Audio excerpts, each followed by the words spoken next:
Sa leidsid sealt? Ma ei tea. Suur sitajonn. Ei ole. Kes siin käib? Karu.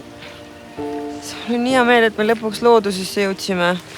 Kahju ainult, et isa nii kaugel on. Seda küll, jah. Hubert ärkas üles või? Ta ei just telgis magama. Ei. Need on sookured. Täpselt nagu Õnnepalu ütles, igavikuks on praak. No, kuidas selle mu uus brošega meeldib? Ilus, eks ole? Ja. Mida vanaisa teeb? Vanaisa pumpab bitsepsit. Ta sai ju kogu risotto ära ja nüüd arvab, et see tuleb kõik lihasteks teha.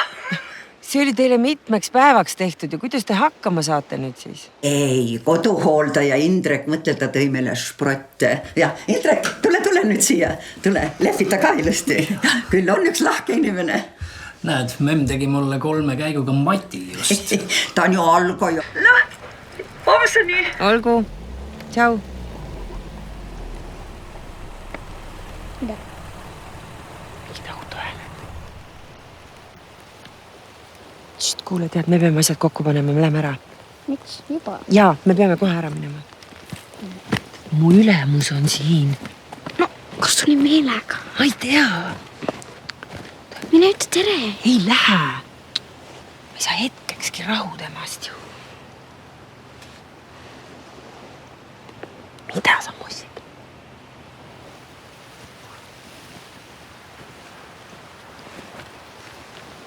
Oi, tere! Keda näha? Tere! Milline üllatus? Tore. Rabajärv.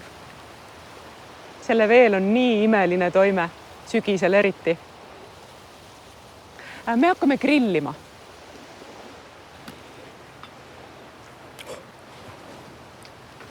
Tunned, kus poiss põtkib, va? Jaa. Uskumatu, et me keegi ei saanud aru, et sa last ootad. No, mis kandsin laiemaid töökostüüme ja panustasin sellele, et ma olen tööstressist lihtsalt tüsedaks läinud. Aga miks sa seda varjama pidid? No, meie töökliimas rasedaks jäämine võib tähendada seda, et sa hakkad vankrilt maha libisema. Ja meil olid parasjagu laienemisplaanid ja raha kaasamisplaanid ja kuidas me muidu oleks saanud laieneda. Mis laienemisplaanid? Sa ei teagi või? Mida? Me liigume rahvusvahelisele turule. Miks sa jälle seda poe pakiteed ostsid? Ma ütlesin, et ma tahan oma aia piparminti. Ega midagi ei ole teha. Nii on. Vaata, seoses selle laienemisega on nüüd sinu tulevik ka kaalul. Aha. Mina jään siia, eks, ja meie peakontor ka ja teised osakonna juhid. Aga sina? Nii? Sina võiksid.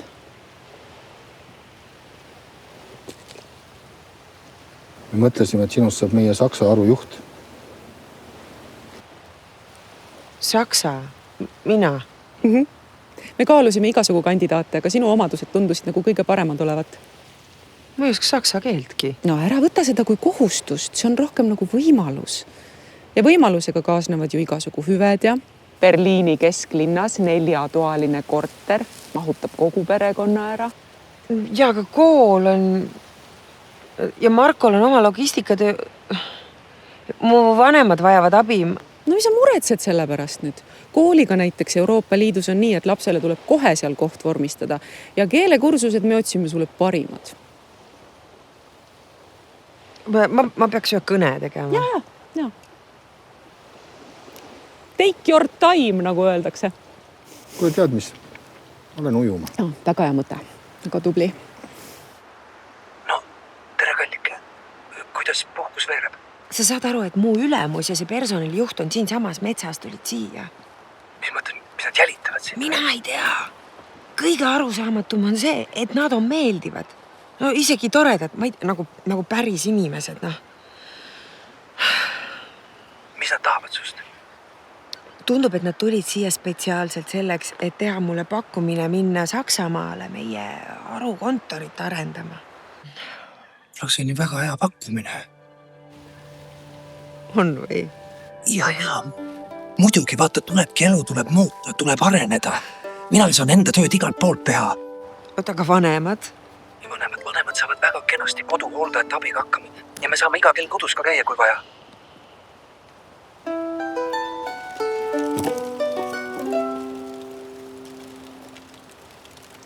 Meie Ervin kohe oskab. Mul on nii hea meel, et ma olen ümbritsenud ennast inimestega, kes tunnevad oma asja. Ja nüüd saavad teist lapsevanemad. Elu on kirju nagu rähnikuub. Jääd lapsepuhkusele? Ei, mina imetan ja töötan. Aga Ervin, tema on kogu aeg tahtnud lapsega koju jääda ja mängida ja oma köögibusinessit arendada, söögibusinessit. Köök on fermentimist tünne täis, õudne ais. Aga mulle meeldib.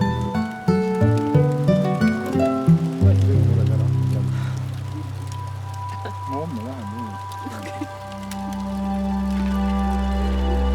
nii.